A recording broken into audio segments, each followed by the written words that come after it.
In November 1973, tens of thousands of people packed into the Houston Astrodome for an event called Millennium 73. The attendees believed they were participating in the most significant event in human history, an assembly intended to herald 1,000 years of global peace. Right in the middle of that stage stood Joan. As the co-MC, she was a fierce pioneer at the center of a global spiritual explosion, addressing a stadium overflowing with raw enthusiasm. Fast forward to the present day, and Joan's life is quieter. She lives in Woodstock, New York, where she practices holistic healing. The chaotic stadium crowds have been replaced by tranquil autumn leaves and a grounded local practice. When Joan looks back at her younger self, she does so with a sense of humor. She readily admits she was a bit of a drama queen in the 70s, viewing her early intense devotion with affection rather than judgment. This raises a question.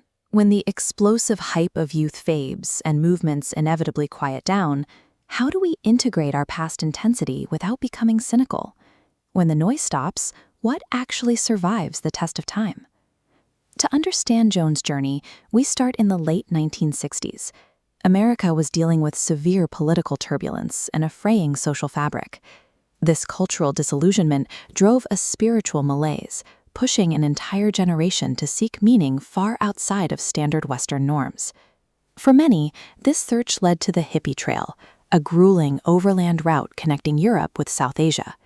It was a rigorous pilgrimage for young Westerners seeking enlightenment, taking them through diverse cultures and harsh landscapes. Joan's specific trajectory shifted in a bustling restaurant in Kabul, Afghanistan.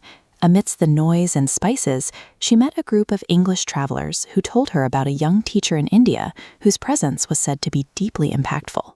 Joan followed that lead to Dehradun, India. She waited on a simple porch, her heart pounding with anticipation, until she finally met Prem Rawat. He was exactly 12 years old.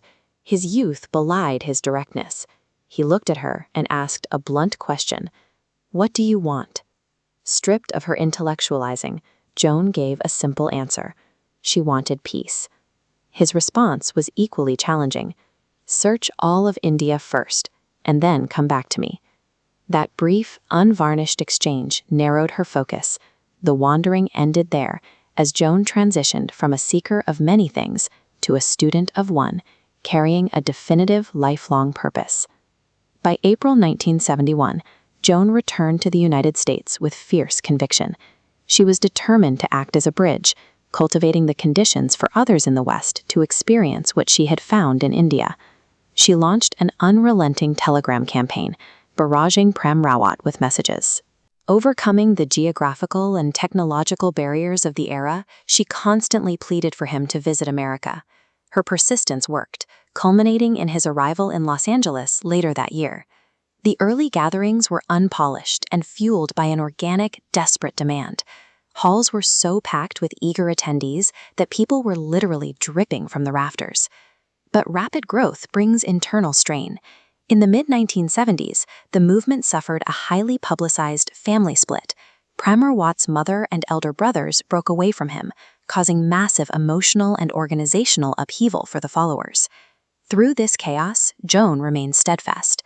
She was able to navigate the crisis because her loyalty was anchored entirely in her direct, personal experience.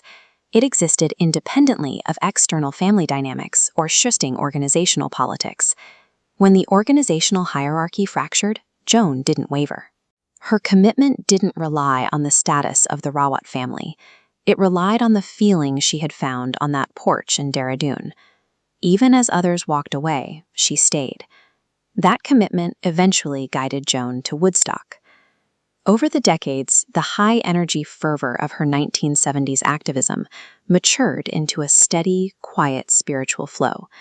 She began practically integrating this inner peace into her outer well-being by adopting holistic healing practices.